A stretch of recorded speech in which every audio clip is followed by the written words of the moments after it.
ملة إبراهيم حنيفا واتخذ الله إبراهيم خليلا صدق الله العظيم وبلغنا رسوله النبي الكريم الأمين بلغ العلا بكماله كشف الدجى بجماله حسنت جميع خصاله صلوا عليه وآله يا صاحب الجمال ويا سيد البشر من وجهك المنير لقد نبر القمر لا يمكن الثناء كما كان حقه بعد الخدا بزرگتوئی قصہ مختصر۔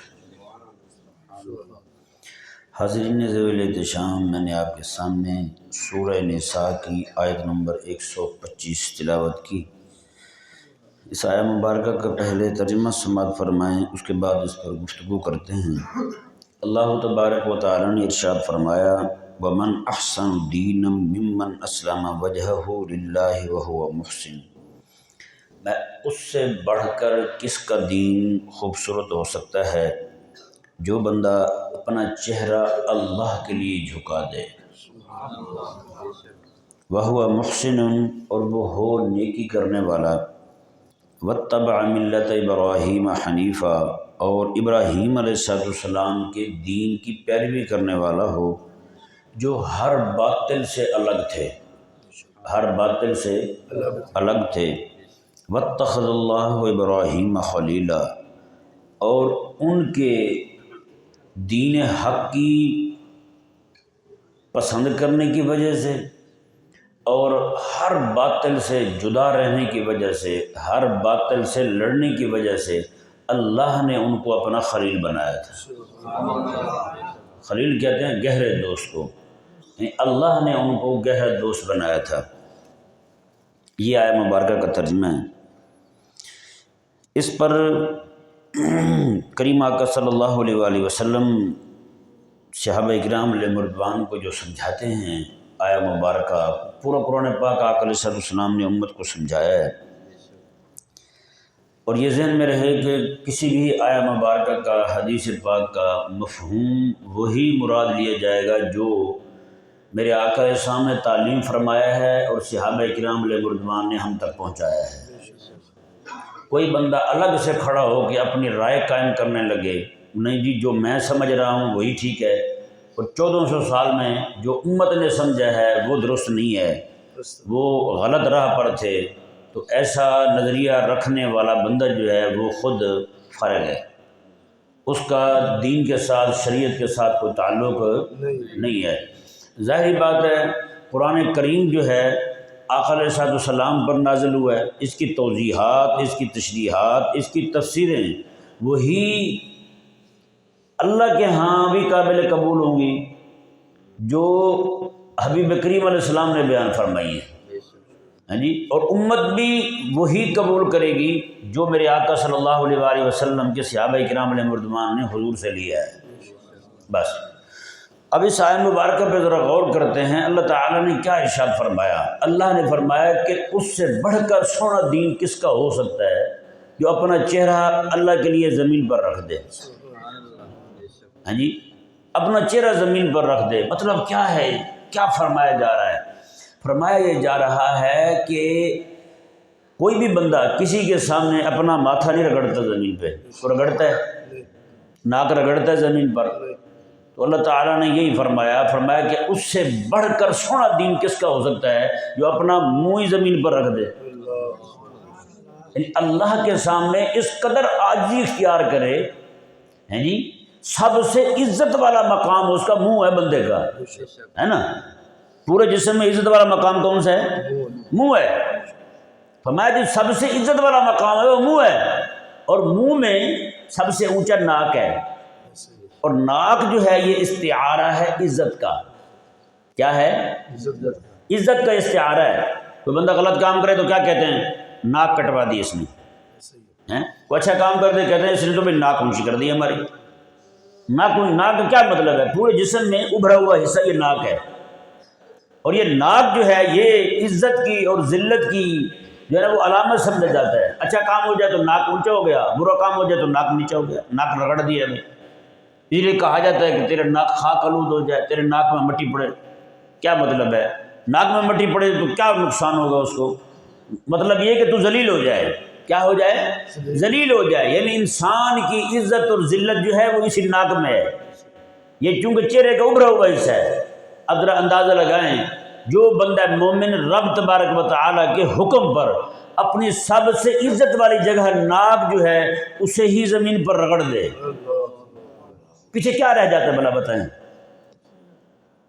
اب جو بندہ اللہ کا حکم مان کر کے اپنا ناک زمین پر رگڑ دے اور اللہ تبارک و تعالیٰ اسے فرمائے کہ میرے قرآن پر عمل کر، تو وہ کہے جی نہیں یہ تو مشکل کام ہے۔ اور بھائی سب سے عزت والی جگہ تو تیرا ناک تھا، وہ تو نے رب کی بارگاہ میں زمین پر رگڑ دیا ہے، باقی جسم کو رب تبارک و تعالیٰ کے سپرد کرتے وہ کیا ہوتا ہے؟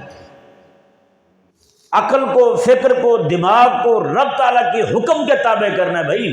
جیسے رب تعالیٰ کے حکم کے تابع کرتے ہوئے ہم نے ناک کو زمین پر رگڑا ہے نا، اسی طرح پورا جسم اللہ تبارک و تعالیٰ کی بارگاہ میں پیش کرنا ہوگا، دل دماغ رب تعالیٰ کے حکم کے سامنے قربان کرنا ہوگا۔ تو اقبال رحمہ اللہ تو اگلی بات کرتے ہیں، عقل قربان کن بپیش مصطفیٰ، کہتے ہیں اگر تو ایمان کی حلاوت چاہتے ہیں نا پھر عقل کو حضور کے سامنے قربان کر دے۔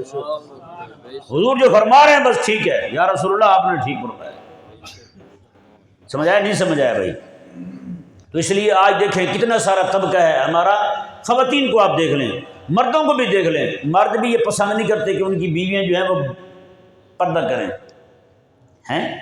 ہمارے گھروں میں نمازیں بھی پڑھتے ہوں گے، ذکر و اذکار بھی کرتے ہوں گے، تسبیحات بھی پڑھتے ہوں گے، سارا کچھ کرتے ہوں گے، بیٹی پردہ کرنے لگ جائے سب کو پریشانی، گھر میں سارے پریشان ہو جائیں، بیوی پردہ کرنے لگ جائے سارے پریشان ہو جائیں، کہیں پردہ کرتی بھی ہے شادی بیاہ آ جائے تو شوہر کی بھی خواہش ہوگی آج میری بیوی بھی جناب بغیر پردے کے جناب گلی میں جائے، گھومے پھرے آگے پیچھے جائے،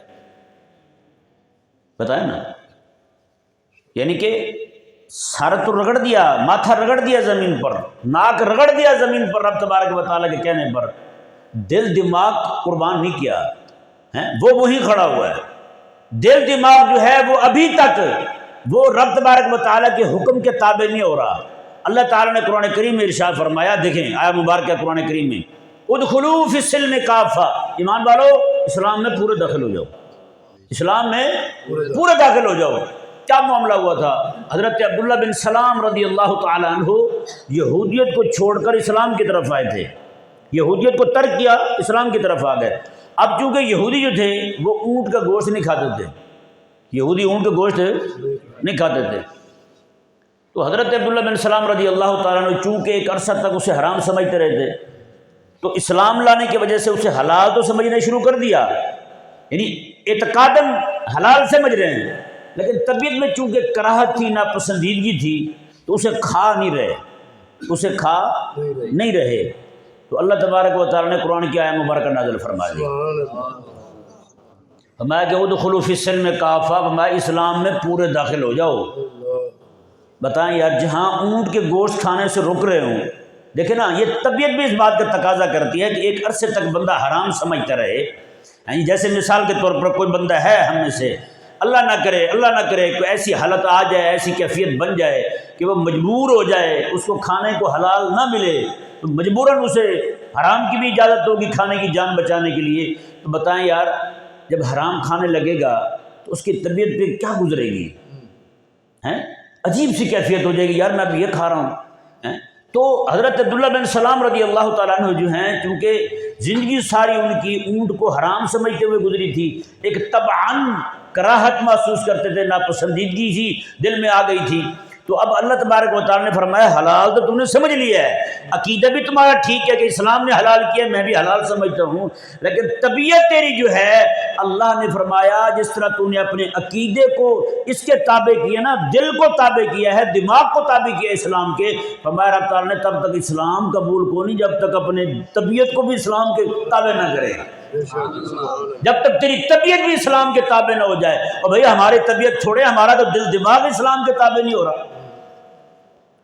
اب بتائیں نا، ایک گوشت ہے یار، گوشت اونٹ کا گوشت، یہاں بھی تو کوئی سارے لوگ ہیں، کوئی گائے کا گوشت نہیں کھاتا ہوگا، کوئی گوشت نہیں کھاتا ہوگا، ہیں ڈاکٹر بھی منع کر دیتے ہیں، حکیم بھی منع کر دیتے ہیں کہ آپ نے فلاں گوشت نہیں کھانا۔ تو اب بتائیں، لوگ بہت ساری چیزیں نہیں کھاتے، لیکن اللہ اکبر کبیرہ، وہاں بات یہ طبیعت کی کراہت کی اللہ نے فرمایا جس شے کو میں نے حلال کیا ہے تیری طبیعت اسے ناپسند کیوں کہہ رہی ہے؟ سمجھا ہے نا؟ اب دیکھیں ذرا ہمارے کتنے سارے لوگ ہیں جن کو اللہ تعالیٰ کے احکامات سے طبعاً کراہت ہوتی ہے، ان کو اللہ کا حکم ان کی طبیعت ہی پسند نہیں کرتی ہے۔ یہ جو میں پردے والی مثال دی ہے آپ کو، گھروں میں کیا ہے، طبیعت نہیں مانتی، دل نہیں مانتا ہیں، کئی لوگوں کی عقل نہیں مانتی، جیسے جیسے خرابی آتی جاتی ہے ویسے ویسے خرابی کے درجے بڑھتے جاتے ہیں۔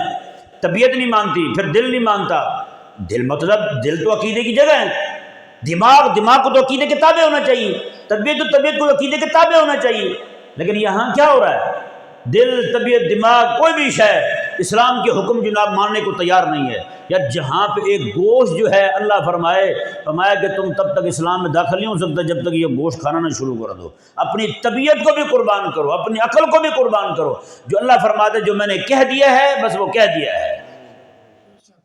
سمجھا ہے نہیں سمجھا ہے؟ کریم آقا علیہ السلام کے دو صحابی ہیں، دونوں چچا بھتیجے ہیں، سنیں ذرا، مسند احمد میں حدیث پاک ہے، دونوں چچا بھتیجے ہیں۔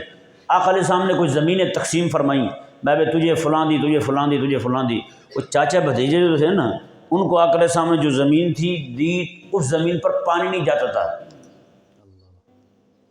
آپ کو پتہ ہے جو کسان لوگ ہیں ان کو پتہ ہوگا زمینیں ایسی ہوتی ہیں اونچی نیچی، اس زمین پر پانی نہیں جاتا تھا۔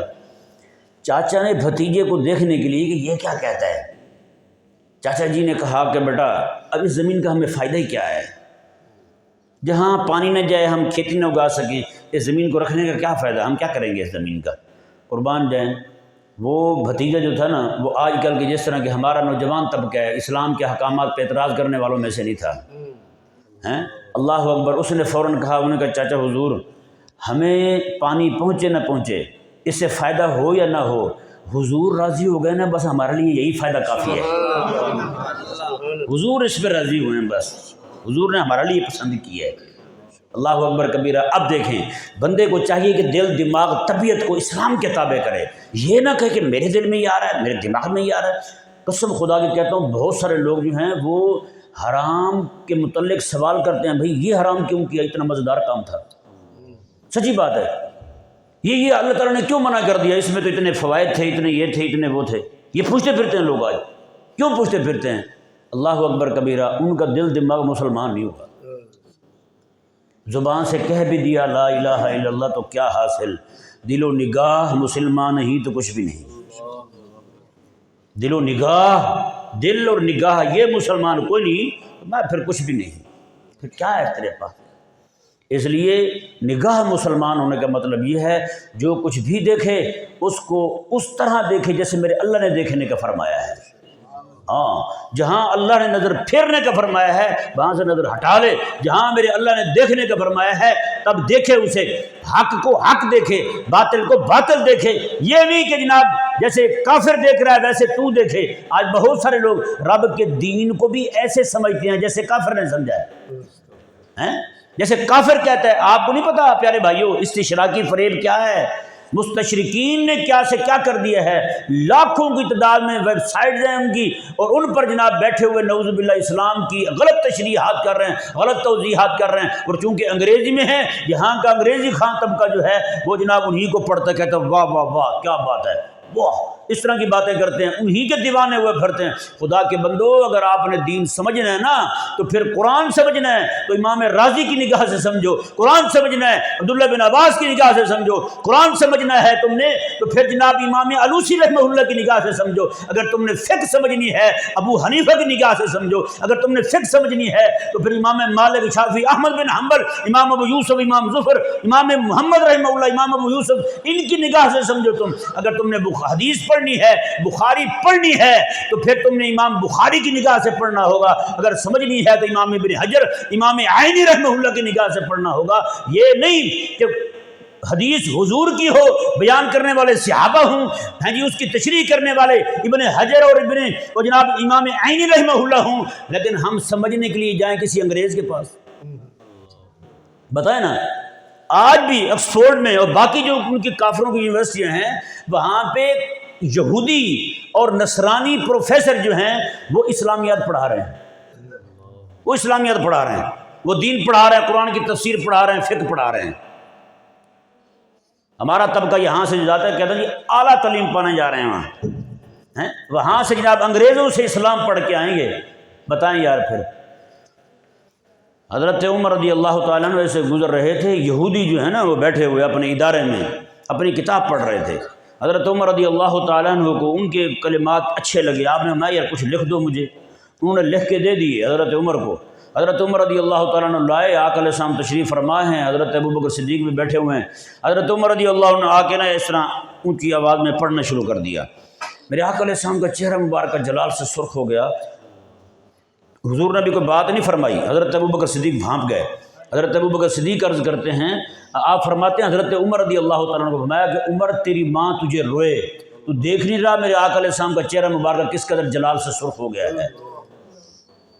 اللہ اکبر۔ پھر میرے آقا علیہ السلام نے فرمایا لو کان موسیٰ حیا لما وسعہ الا اتباعی۔ حضور نے فرمایا جو دین میں لے کے آیا ہوں، آج اگر موسیٰ علیہ السلام بھی یہاں کھڑے ہوتے، وہ بھی اپنا سارا کچھ چھوڑ کے میرے پیچھے کھڑے ہو جاتے، وہ بھی میری پیروی کرتے، میری اتباع کرتے۔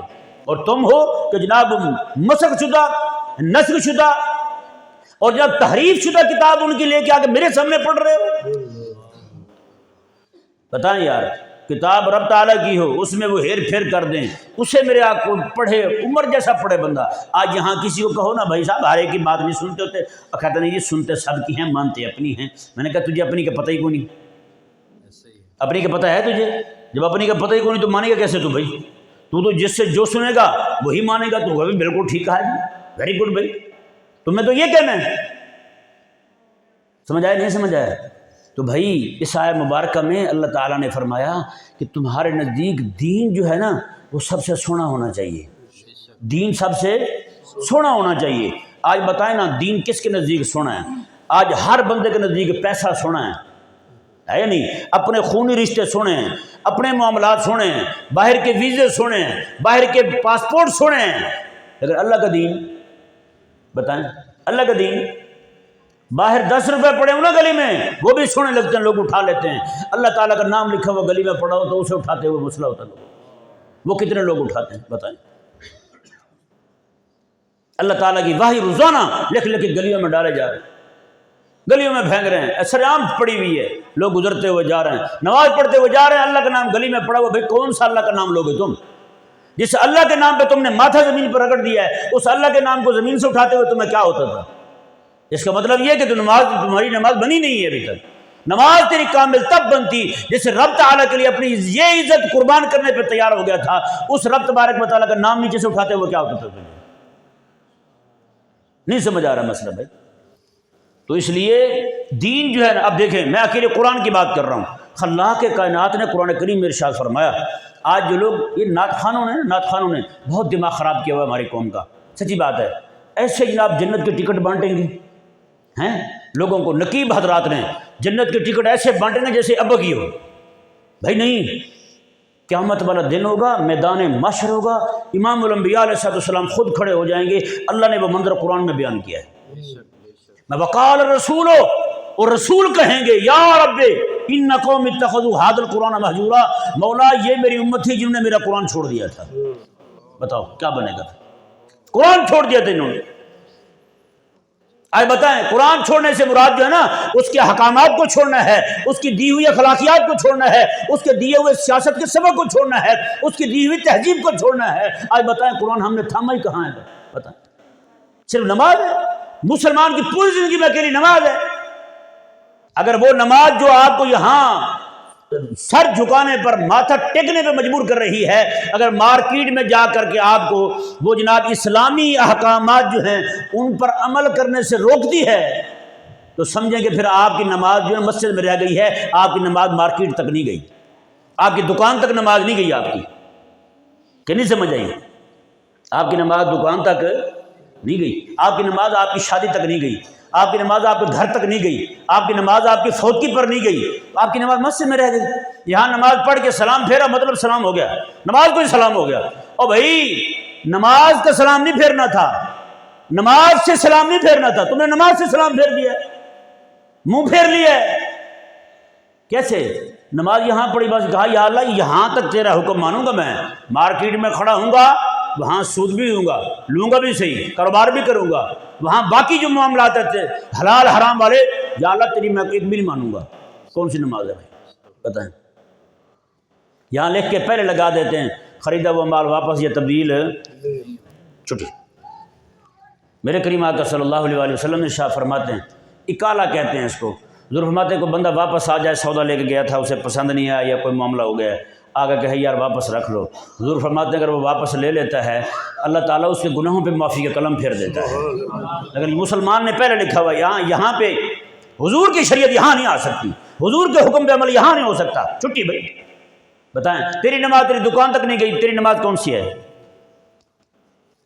تیری نماز جو ہے وہ تیری شادی تک، تیرے گھر تک نہیں پہنچی، تیری نماز تیرے بیڈ روم تک نہیں پہنچی، کون سی نماز ہے بھلا بتا؟ بھائیو سمجھ آ رہا ہے؟ ہم رشتے کرتے ہوئے کس شے کو ترجیح دیتے ہیں؟ میرے آقا علیہ السلام نے کیا فرمایا ہے؟ حضور فرماتے ہیں لوگ حسب کی وجہ سے، اونچے خاندان کی وجہ سے رشتہ کرتے ہیں، لوگ مال کی وجہ سے رشتہ کرتے ہیں، لوگ جو ہیں عہدے کی وجہ سے رشتہ کرتے ہیں۔ میرے آقا علیہ السلام نے فرمایا، جو سامنے بیٹھا ہوا بندہ تھا، حضور نے فرمایا تیرے ہاتھ خاک آلود ہو جائیں تو دین والی کو اختیار کرنا۔ کسے اختیار کرنا؟ دین والی کو اختیار کرنا۔ اب آپ ذرا بتائیں، میں بھی اور آپ بھی سارے رشتہ کرتے ہوئے کون دین کو دیکھتا ہے؟ کبھی ہم نے دیکھا یار نماز بھی پڑھتا نہیں پڑھتا؟ آج تو ہم نے ہر ایک نے سرمایہ داری دیکھی ہے، پیسہ ہے چل ٹھیک ہے، شراب پیتا ہے کچھ نہیں ہوتا، پیسہ تو ہے نا، ہاں جی، لڑکا بدکار ہے زانی ہے اور چلو کچھ نہیں ہوتا، پیسہ تو ہے، ہاں جی، بیٹی جناب ان کے ہاتھ ان کی نتھی کر دی، وہ بیٹی آج جناب اگر غربت ہے نا وہاں اللہ تعالیٰ اس کے لیے فتح کے دروازے کھول دے گا۔ اگر آج بدکار ہے تو ممکن ہے وہ سیدھا ہی نہ ہو، آج شرابی ہے تو اس کی شراب بڑھتی چلی جائے گی۔ رات ہی میرے پاس کچھ لوگ آئے ہوئے تھے، وہ مجھے بتانے لگے کہ کسی ان کی رشتہ دار تھی خاتون، اس کی شادی ہوئی، بچے ہو گئے، لڑکا شرابی تھا، پیسے دیکھ کے انہوں نے رشتہ دے دیا، وہ بچے اس کے بڑے بڑے ہو گئے، 10 سال کا ایک بچہ کچھ سالوں کے، اس بندے نے شراب پیتے پیتے پیتے پیتے وہ بچے ہی بیچ دیے، ایک دن بچے ہی فروخت کر دیے اپنا نشہ پورا کرنے کے لیے۔ بتائیں، کہتے ہیں جی اب ماں روئی جا رہی ہے، بچے بک گئے ہیں، کیا کیا جائے؟ یہ حساب ہوتا ہے۔ دیکھو ہمارے بچوں کے رشتوں کے معاملات تک ہماری نماز نہیں گئی، نماز سونی ہوتی نا تو پھر اس کا حسن آگے بھی جانا تھا، نہیں سمجھ آیا؟ نماز سونی نہیں ہوئی، نماز جیسے پڑھنی تھی ویسے ہم نے پڑھی نہیں ہے، تو پھر اس کا حسن آگے جائے کیوں؟ اور نماز تو برائی سے منع کرنے والی تھی، نماز تو فحاشی سے منع کرنے والی تھی، ہم نے نماز ہی ایسی پڑھی ہے کہ اس کا حسن جو ہے وہ آگے گئے نہیں، نماز کی تاثیر آگے گئی نہیں۔ گھر میں نماز پڑھ رہا ہوں، میرے بچے نماز نہیں پڑھ رہے، مطلب یہ کہ میری نماز میرے بچوں تک ہی اثر انداز نہیں ہوئی۔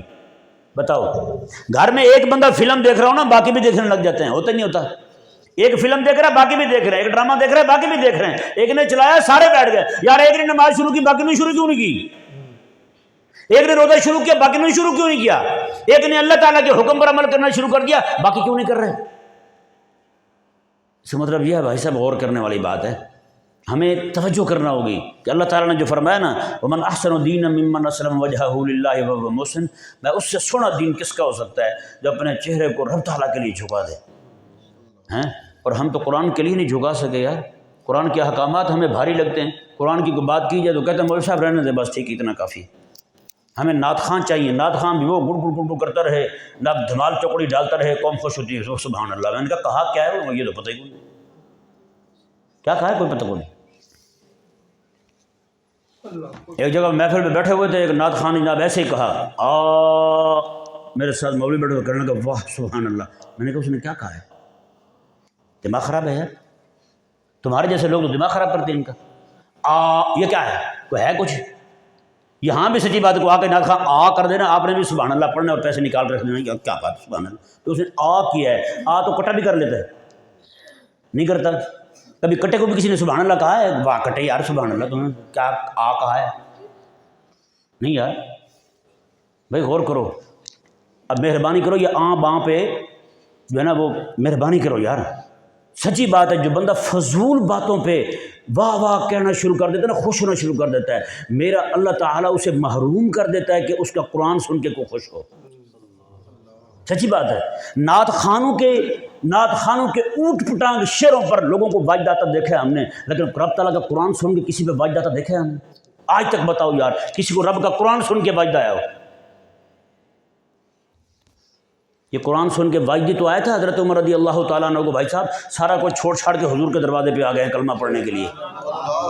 یا واجد تو حقیقت میں یہ ہے، واجد تو یہ ہے کہ حضرت عثمان غنی رضی اللہ تعالیٰ عنہ جو ہیں ایک صحابی ہیں بہت بڑے، کہتے ہیں میں مطاف میں کھڑا تھا مکہ مکرمہ میں، کہتے نماز پڑھ رہا تھا، نماز میں کہتے ہیں ایک بندہ آیا، اس نے مجھے ہاتھ لگایا، میں تھوڑا سائڈ پہ ہو گیا، وہ بھی کھڑا ہو گیا. کہتے ہیں اس نے ایک رکعت میں 15 پارے پڑھے، دوسری میں پھر 15 پڑھے. کہتے ہیں میں نے سلام پھیرا، حضرت عثمان غنی تھے.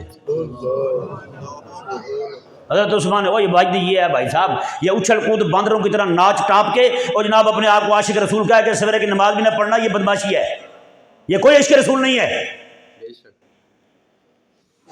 نعت خانوں کے پیچھے چلو گے نا پھر یہی حال ہوگا. ایک نعت خان ہے وہ جاہل کشمیر کا، اس نے ابھی بکواس نہیں کی ہے، وہ جو کالوں کے پاس بیٹھیں گے پھر وہی باتیں کریں گے. اس نے کہا جی یہ روزہ رکھ رہے ہیں سارے کھول رہے ہیں روزہ، کسی کا بھی روزہ نہیں ہوتا، کسی کا بھی روزہ نہیں ہوتا. میں نے کہا بتاؤ بھائی روزے کے مسائل تو بیان کرے گا ہیں؟ چمکادڑ بھی روزے کے مسائل سنائیں گے ہیں جن کو خود دین کی ہوا نہیں لگی. وہ کہتا ہے جی اللہ نے فرمایا کہ رات میں، بھائی الہ کا معنی رات میں ہوتا ہے، الہ میں اور فی میں تجھے فرق ہی پتہ کون نہیں. جس جاہل نے پڑھا ہی نہ ہو دین ہیں اس نے یہی بات بھک مارنی ہے، پھر اس نے کہاں دین کی بات کرنی ہے بھلا بتائیں یار. اس لیے خدا کا واسطہ اپنی ذرا اصلاح کرو، اپنا مزاج بدلو. آپ کا مزاج جو ہے قرآن سننے کی طرف اگر مائل نہیں ہو رہا، آپ کا مزاج نعت خانوں کی طرف اور جناب اول فول بکنے والوں کی طرف اگر مائل ہو رہا ہے تو بھائی صاحب اپنی مزاج کا ٹیسٹ کروائیں. پھر نہیں سمجھ آیا؟ آپ میں سے کسی بندے کے منہ کو ذائقہ نہ ہے کھانا پینا، وہ بخار ہو جاتا ہے بندے کو، بعض اوقات بخار میں منہ کڑوا ہو جاتا ہے، ہوتا نہیں ہوتا، ذائقہ کڑوا ہو جاتا ہے، کوئی بھی شے کھاتا پھیکی لگتی ہے تو بندہ پریشان ہوتا ہے، یار منہ کا ذائقہ ٹھیک نہیں رہا، یار منہ کا ذائقہ تیرا خراب ہو گیا ہے تو پریشان ہو گیا، ڈاکٹر کے پاس چلا گیا ہے. قوت سماعت تیری چھن گئی ہے، پریشان ہوا ڈاکٹر کے پاس چلا گیا ہے. قوت گویائی چھن گئی ہے، بولا نہیں جا رہا، ڈاکٹر کے پاس چلا گیا ہے. بتا یار کبھی کسی کے پاس جا کے یہ بھی پوچھا یار میں قرآن سنتا ہوں مجھے مزہ نہیں آتا، یہ بھی پوچھا کسی سے جا کے میں نماز پڑھتا ہوں مجھے مزہ نہیں آتا ہیں. وہ ایک بندہ تھا بنی اسرائیل میں، اس نے ایک دن کہا یا اللہ کتنا تیرا کرم ہے مجھ پر، تیرے اتنے گناہ کرتا ہوں پھر بھی تو مجھ پہ عذاب نازل نہیں کرتا، مجھے پکڑتا نہیں ہے. اللہ تعالیٰ نے اس وقت کے نبی کو وحی فرمائی تو میں اس سے جا کے پوچھو تو کہتا ہے میں نے تجھے پکڑا نہیں، کیا کبھی غور کیا تو نے؟ تو نماز پڑھتا تجھے مزہ آتا ہے؟ میں یہی تو میری پکڑ ہے، تو نے سمجھا ہی نہیں، تو نے غور ہی نہیں کیا. میری پکڑ آ چکی ہے، میرا عذاب آ چکا ہے. تو نماز پڑھتا ہے تجھے نماز میں مزہ آیا ہے، تو میرے ساتھ مناجات کرتا ہے، دعائیں کرتا ہے، دعا مانگتا تجھے مزہ آتا ہے؟ اس نے کہا نہیں آتا. رب نے فرمایا اور پکڑ کیا ہوگی، تجھے میں نے اپنے ساتھ ہم کلامی کے شرف سے محروم کر دیا ہے، تیری بات میں سنتے نہیں ہوں، تیرے ساتھ بات کرتے ہی نہیں ہوں. اس سے بڑھ کر محبت والا جو ہو نا، محب جو ہوتا ہے وہ تو ڈوب کے مر جائے. یار میں جس کے ساتھ بات کر رہا ہوں مجھے جواب نہیں دے رہا. آج گانے سننے سے مزہ آتا ہے ان کو، نعت خانوں کی نعتیں سننے سے مزہ آتا ہے، قوالوں کی قوالی سننے سے مزہ آتا ہے، ان کو رب کا قرآن سننے سے مزہ نہیں آتا. میں کہتا ہوں واللہ کہہ رہا ہوں ان لوگوں کو اپنا مزاج چیک کروانا چاہیے کسی درد دل والے فقیر سے. یار حضرت ذرا میرا مزاج چیک کریں مجھے کیا ہو گیا ہے. باقی ساری چیزیں سن کے مجھے مزہ آتا ہے، نعت خانوں کی نعت سنتا ہوں وہ بھی ڈسکو تو مجھے وجد طاری ہو جاتا ہے، میں حال میں جناب مبتلا ہو جاتا ہوں. لیکن قرآن سن کے میں ٹس سے مس نہیں ہوتا. چیک تو کریں میری طبیعت کو ہوا کیا ہے. کبھی پوچھا جا کے ہم نے روح المعانی میں نا، صاحب روح المعانی نے حدیث پاک نقل کی ہے، فرماتے ہیں قیامت والے دن، سنیں قیامت والے دن ایک بندہ آئے جس بندے نے دنیا میں قرآن پاک رکھ دیا اوپر طاق میں اور قرآن پاک رکھ کے فارغ ہو گیا. فرماتے ہیں حضور فرماتے ہیں قیامت والے دن قرآن کریم اس بندے کو چمٹ جائے گا، قرآن اس کو چمٹ کے کھینچ کے لائے گا رب کی بارگاہ میں اور شکایت کرے گا یا اللہ یہ وہ بندہ ہے جس نے مجھے لیا تھا اپنے گھر میں رکھ دیا تھا، مجھے نہ پڑھتا تھا نہ میری کوئی بات مانتا تھا نہ میرے ذریعے تیرے ساتھ ہم کلام ہوتا تھا. یا اللہ آج میرے اور اس کے درمیان حق کے ساتھ فیصلہ فرما، حق کے ساتھ فیصلہ کر دے. آج یہ قرآن جس کے خلاف کھڑا ہو جائے. اور وقال رسول یا رب ان قوم اتخذوا هذا القرآن مہجورا، حضور ہی کھڑے ہو جائیں جس آقا علیہ السلام کی شفاعت کی امیدیں لگا کے ہم گناہ پہ گناہ کیے جا رہے ہیں، جس آقا علیہ السلام کی شفاعت پہ امیدیں لگا کے اس کے دین کو ہی چھوڑے بیٹھے ہیں. کچھ نہیں ہوتا جی، کچھ نہیں ہوتا. بھائی دیکھو گناہ ہو جانا اور ہے، گناہ کرنا اور ہے، سمجھ نہیں آیا؟ گناہ ہو گیا ہے، شفاعت کی امید ہے، شفاعت کی امید پر گناہ کرنا، دونوں میں فرق ہے۔ شفاعت کی امید پر گناہ کرنا کیا مطلب ہے؟ یعنی تم جان بوجھ کے چاہتے ہو کہ میں گناہ کرتا رہوں اور حضور میرے ساتھ کھڑے ہوتے رہیں گے، کیا مطلب ہے تمہارا؟ بھائی اللہ تعالیٰ کی بارگاہ میں قیامت والے اب دیکھیں، ایک طرف ایک بندہ ہے اور دوسری طرف رب کا قرآن ہے، یہ رب کے قرآن کو پیٹھ کیے پھرتا ہے، کیا خیال ہے حضور پھر بھی اس کے ساتھ کھڑے ہوں گے؟ بتاؤ نا یار۔ جس قرآن کو پہنچانے کے لیے حضور نے تکلیفیں اٹھائی ہیں، جس قرآن کو پہنچاتے پہنچاتے میرے آقا علیہ السلام کے دندان مبارکہ شہید ہوئے ہیں، جس قرآن کو پہنچاتے ہوئے میرے آقا علیہ السلام کے سگے چچا حضرت امیر حمزہ رضی اللہ عنہ شہید ہوئے ہیں، حضور کتنے صحابہ شہید ہوئے ہیں، کیا خیال ہے وہ قرآن اتنا ہلکا ہے کہ کوئی بھی بندہ قرآن کے حکم مانے ہی نہ اور کہے حضور شفاعت کریں گے؟ نہ بھائی نہ، یہ اندھیر نگری جو ہے نا یہ اور کہیں ہو سکتی ہے، رب تعالیٰ کے قرآن حضور جو ہے نا قرآن کے ساتھ ہوں گے۔ کس کے ساتھ ہوں گے؟ قرآن کے ساتھ ہوں گے۔ قرآن کہے کہ پردہ کراؤ، تو کہے گی پردہ تو دقیانوسی ہے، تیرا عقیدہ یہ ہو پردے کے بارے میں جو حضور قرآن لائے ہیں اس کے بارے میں، اور پھر تو کہے کہ حضور تیرے ساتھ کھڑے ہوں گے، یہ بھول ہے بھائی تیری، اپنا علاج کروا کسی سے جا کے۔ اب دیکھیں جی یہ آیہ مبارکہ ایک لفظ جو ہے نا وہ تھوڑا سا میں اسے کھول دوں۔